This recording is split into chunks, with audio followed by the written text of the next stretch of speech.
நடைபெற்றுக் கொண்டிருக்கிற மக்கள் விரோத அரசு, இன்றைக்கு மன்னராட்சிக்கு மகுடம் சூட்டி இருக்கிற திமுக அரசுக்கு பாடம் புகட்டுவோம், வீட்டுக்கு அனுப்புவோம். மக்கள் ஆட்சியை புரட்சி தமிழக எடப்பாடியார் தலைமையிலே மலரச் செய்ய வேண்டும். திருமங்கலம் தொகுதி மக்கள் எங்க ஆயுள் முழுக்க உங்களை கையெடுத்து கும்பிட்டாலும் அந்த புண்ணியம் எங்களுக்கு உண்டு. உள்ளாட்சியிலே மீனாட்சி மகாலிங்கம் என் அருமை சகோதரர் கண்ணன் அவருடைய இல்லத்தரசி கலையரசி கண்ணன் அவர்கள் சேர்மனாக உள்ளாட்சியிலே இரட்டை இலைக்கு ஆதரித்தீர்கள்.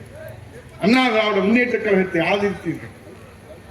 சட்டமன்ற தேர்தல் இந்த சாமானியன் உதயகுமாரை இரண்டாவது முறையாக சட்டமன்றத்துக்கு அனுப்பி இன்னைக்கு சட்டமன்ற எதிர்க்கட்சி துணைத் தலைவராக அந்த திருமங்கலம் தொகுதிக்கு பெருமை சேர்த்து கொடுத்தீர்கள். இப்போது நாடாளுமன்ற தேர்தல்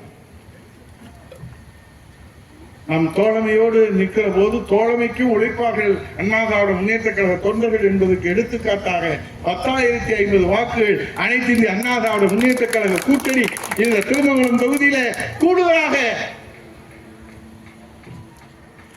தாய் உள்ளத்தோடு வழங்கிய உங்களை எத்தனை முறை கும்பிட்டாலும் உங்கள் பாதங்களை தொட்டி வணங்கி நாங்கள் நன்றியை தெரிவிக்கிறோம்.